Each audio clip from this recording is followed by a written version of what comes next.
You're here. Good morning. Good morning, everybody. Today is Friday, February the 25th. Fifth. And it is time for Friday Crumbs from the Pop-Tarts. Yeah, that's us. We're snuggled in. Yep. Nice and warm here in the library over at St. Paul's. Yep. And In Southampton, Ontario, where it is still snowing and stuff, but it's February, so. the roads were, it's this whole up and down. Like one day, we were in London, it was gorgeous. Yeah. Well, I mean gorgeous, it was Okay. February gorgeous. Yeah. Right? And Elspeth and I, so on Monday, everything was closed, right? Elspeth and I choose to get away for a couple of days, to go to London, to go around the malls, because the boys hate going to the malls. Right? Yeah, well. Of course, this was the only weekend we could do. Right. And It's everything was closed. No! Oh, no. So, but it was okay. Okay. We had a lion, and then we went to Coors for breakfast. It was lovely. Of course you did. Just wonderful. And then we sort of just went back to the hotel, and we went to the pool. Okay. Now, on Wow. Sunday night, the hotel was full of young boys and girls hockey players. Okay. So we chose not to go to That'd the probably pool. be wise, yes. But on Monday, we went, and the sun was shining. So Oh, at yeah. the Hilton, there's lots of skylights. And you're floating around in the So pool. we swam, we got into the hot tub, and then we just sat in the sun, in the solarium. It Nice. felt like a holiday. Ah! It was wonderful, and then we went to the cake for dinner. Oh my goodness! It was so good. It was so good. I love the cake. Oh. It was delicious. So it was just a wonderful time Yep. of refreshment. Yep. It was. And then of course we got on the boat yesterday, and it was so foggy. Couldn't see a thing. Couldn't see a thing. Yeah. But again, and then of course the iciness of Yeah, today. today. But it's February 25th. Well, we're recording for 25th. Yeah, we are. And that means that we're almost at the end of February. Oh, So you here know we what go. that means? I know. Spring is almost here. I think that's her favorite time of year. No, summer. Summer. I love summer. But it was so awesome yesterday because when the fog would part enough for you to be able to see, Uh-huh. you could see the trees, especially the willows. Right. They're yellow. Yeah, they're And starting. the red Mhm. that comes from and I said the name yesterday, and of course I can't remember what it is now. But those earliest bushes and trees that show spring coming. Yeah. I'm You so saw those. excited. I'm like, spring's almost here. I'm just waiting for maple syrup time because that's my favorite time too. I like that. That is When they fun. start, when they start making it. Like, it's what, There's signs, aren't there? Yeah, there right? are. And we There's have to look at signs signs. of changing seasons. Yeah. And I'm excited about some of the signs that are happening in the world around us, just in the sense of finally beginning to come out of Yep. this pandemic. Yeah. Right? It will change pandemic to epidemic or endemic, whatever it is. Whatever we call it. I am always reminded though that so much of the world is not inoculated, and so we are called to support those relief That's right. relief efforts to get these vaccines into the hands of everyone. And I think there's also like a level of relief a little bit, or just easing, because we're easing some of the restrictions. Like, okay, it was the Walker House Friday night, and there was actually, when I left, there was a lineup out the door. People were excited to be out again, and I think we're excited. Clergy people are excited because Ash Wednesday, we can actually have an Ash Wednesday service. Yeah. And if you're watching this and you really have no clue what that's all about, I don't know if you're going to record it or Yes, or it what. will be. Okay. Yeah, we It'll be record it. live streamed, but Live stream. but it's a meaningful service, and it's a chance now that we can actually be closer than 6 feet apart, because imposing ashes on someone's forehead, you actually have to touch them. So yeah, there's a level of, wow, right there. And the delight is that we still will have to have 45-minute length services, I suspect, which means that we preachers can't get long-winded. La, la, la, la. So we still have to be short and sweet. Maybe this is our outlet, that we've been doing Pop-Tarts all the way along, so we have our outlet to preach Just blah, blah, blah, longer. blah, True. I'm not sure it would be preaching. We certainly do a whole lot of chatting. folks like this because Some it's do. like, you know, Some do. sitting around the fire doing, you know. That would be so nice in here. A fireplace. Tangent! You think I'm bad? Really? Anyways, we're gonna pull this back now to We are. not nonsensical. It's one of these Bible things. That's right.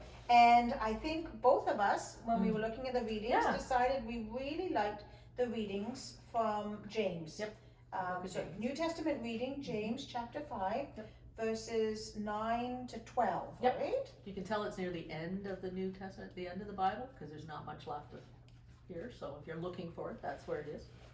So, Annie, do you want to read this for us? Sure, because I love this first line we get to read. Beloved, do not grumble against one another, so that you may not be judged. See, the judge is standing at the doors.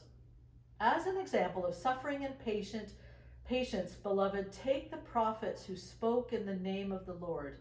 Indeed, we call blessed those who showed endurance. You have heard of the endurance of Job, and you have seen the purpose of the Lord, how the Lord is compassionate and merciful. Above all, my beloved, do not swear either by heaven or by earth or by any other oath, but let your yes be yes, and your no be no, so that you may not fall under condemnation. Here endeth the lesson. I love that. Let your yes be yes and your no be no. Isn't that amazing? No wishy-washies. Absolutely. No wishy-washies. There we go. Mm-hmm. Your yes be yes. Do not grumble against one another. So that I you wonder may what not that be actually judged. is. What's that in the Greek? I really want to know. I have to look that up, or in the Hebrew.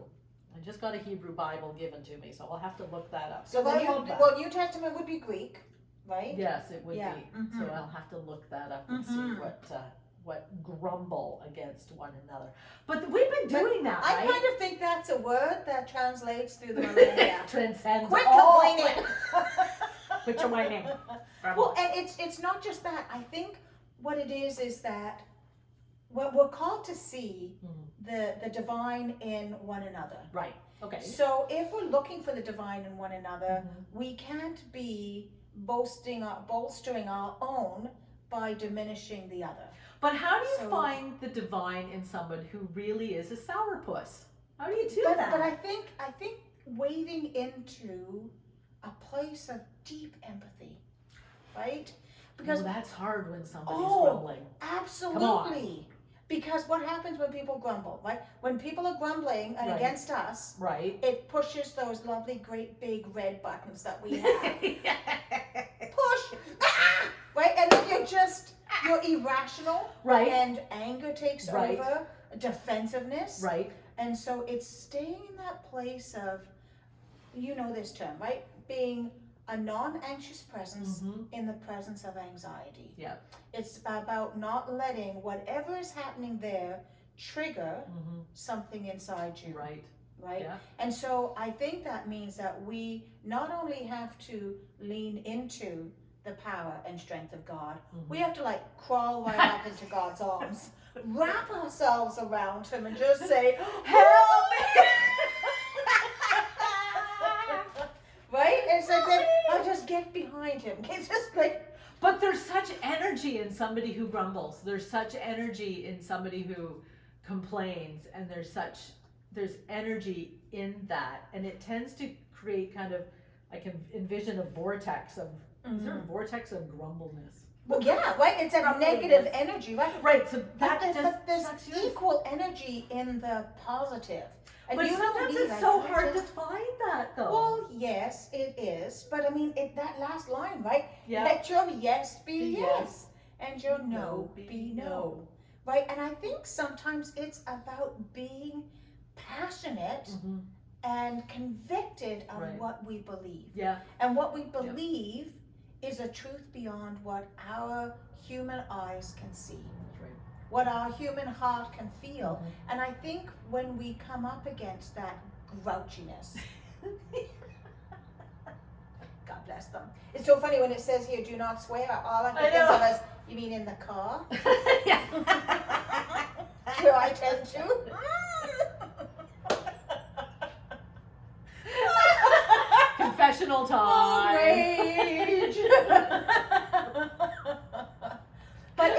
it's about really being convicted and passionate about what we know to be the truth of the promise of God. That's right. Right? Yeah. And so what is motivating that grouchiness? What is motivating that anger? What's motivating that pain? Yeah. Right? Because there's always there's something underneath Absolutely.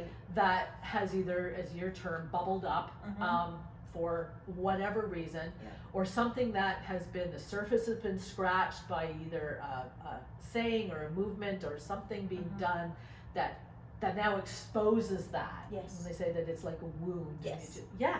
So we're all wounded in different ways. And sometimes that wound gets opened up when we least expect it. And I think our natural psychological reaction is to fight out. Absolutely. Right? We Like lash out, right? Feeling cornered, feeling Right. vulnerable. Yes. I think cornered is one thing, but vulnerable is Vulnerable. definitely another one. And I think it's, the headline of this reading in James is I was just thinking that. patience in suffering. Good Lord, we have suffered so much the last couple of years in so many ways. And that's why we were just talking about how exciting it is to be back in person and to doing what we love to do, which is, the imposition of ashes or whatever service or distributing the communion, something like that. But we're able to do it still with restrictions. So there's still the joy of doing it. But I'm not grumbling about the restrictions. Where initially 2 years ago, when we were told, we couldn't do this, there was whining and gnashing of teeth. It was just not pretty. Whining. Now we're celebrating the fact that we can at least do that one little part that we're allowed to do again. And so that patience in suffering, is it about finding the gift that's hidden within that? The gift of suffering? No, the gifts that are hidden within suffering. Okay. Right? Because there are.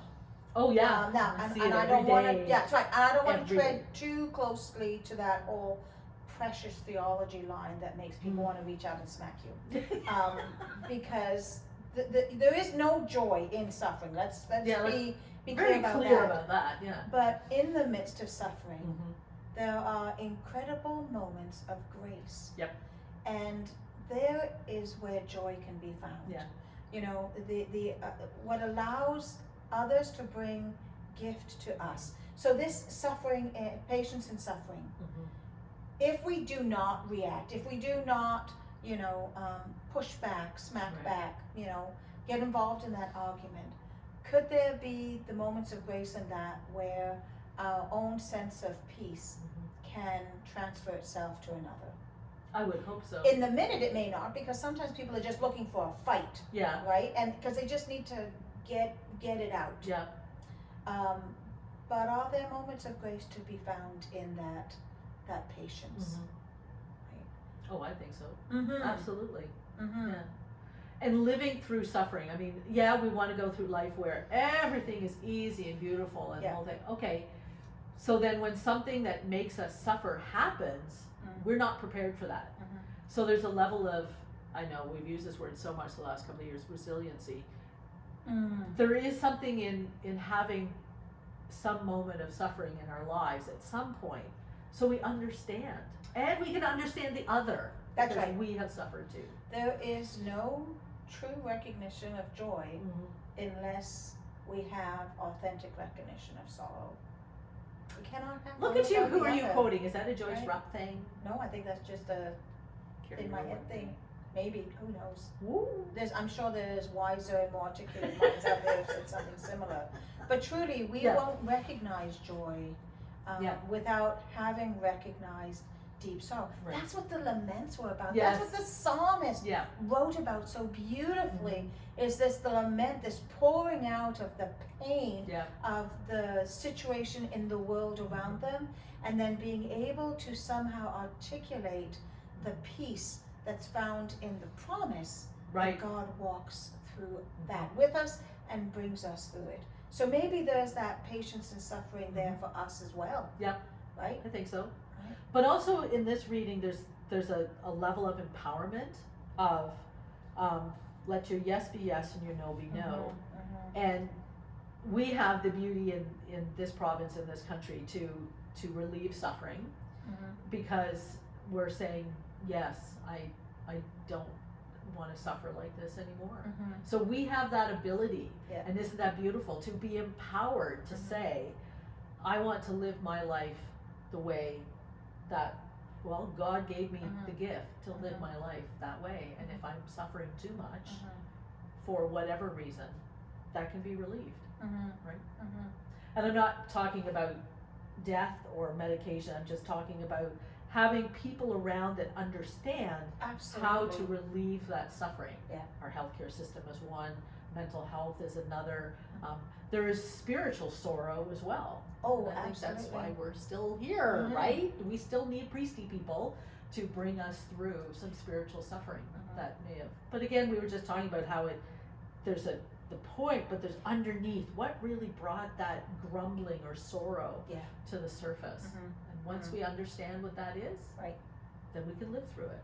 And that takes time. Oh yeah, it's not and an instant thing. It takes vulnerability. It takes seeing the divine in the other to stop and to say, okay.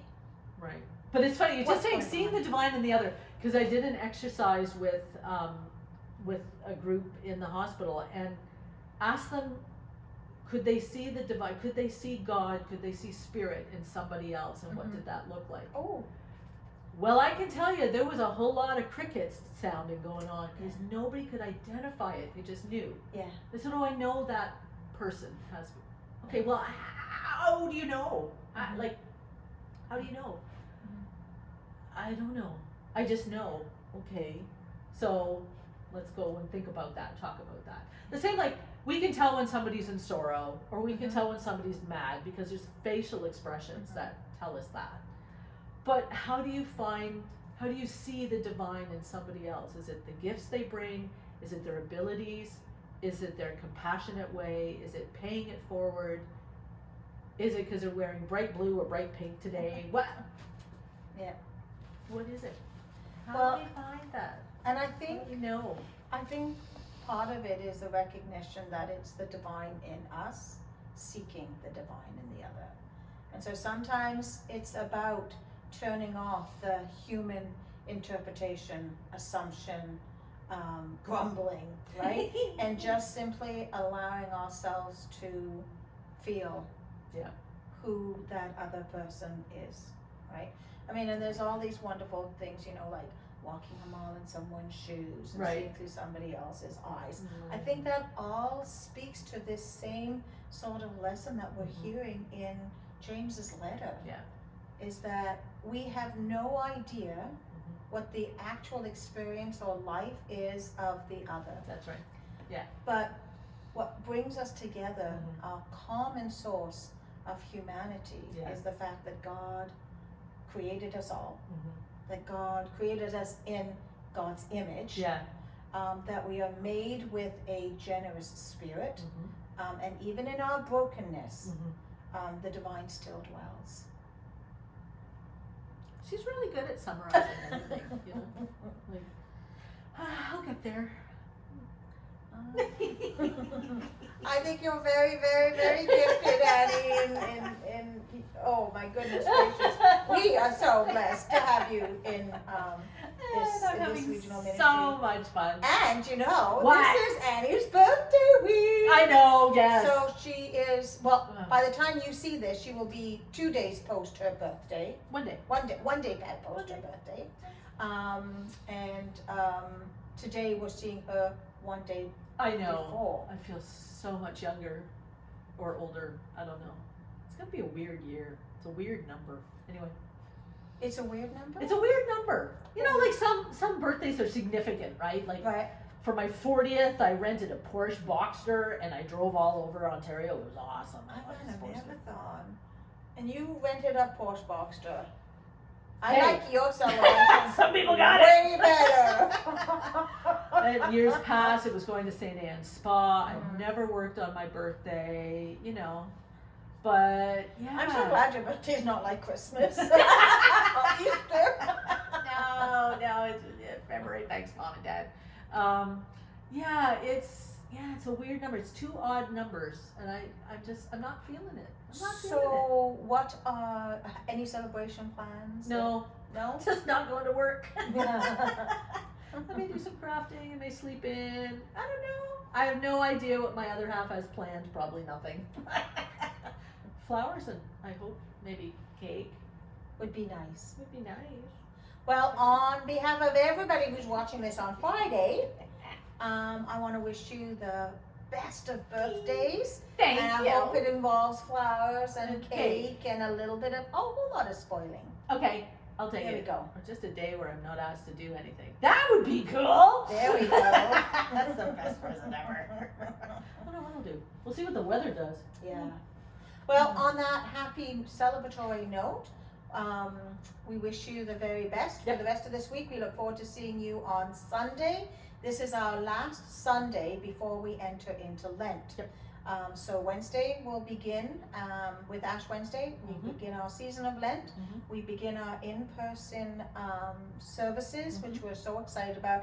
It's going to be really hard to be adequately reverent during the season of Lent when we're jumping out of our skin with excitement about being back together. It's going to be weird because we're not just talking to a camera anymore. I We're going to actually have people that Yeah. we can look at face to face. It's going to be wonderful. It's going to be wonderful. So please join us for our Lenten season. There is going to be a video series that we're going to be doing. So last minute details of that are going to come together. We'll let you know when that's happening. And is there a Shrove Tuesday pancake thing happening No, somewhere? there isn't. No We pancakes. had really wanted to do that, but hey, maybe we can get on Zoom that day and make pancakes. Oh, new idea! We could do that. We could.